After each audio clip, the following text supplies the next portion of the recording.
In Chapter 8, The Man Within, I followed Jerry Bremer around, and basically he was in charge of listening to the Iraqis' problems and deciding whether or not they were good enough to involve our help and money, for that matter.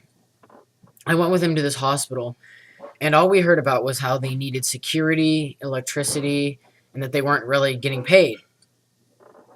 One of the doctors told us that they had 4 babies die just that week, and there was more babies dying constantly because there was no electricity to have incubators or anything like that. Um,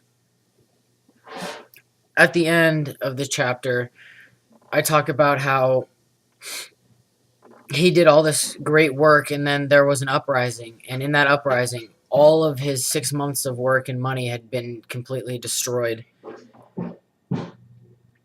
Well, when I took a plane into Baghdad or out of Baghdad, the plane had to fly directly over the airport and then do a corkscrew down to avoid being shot down.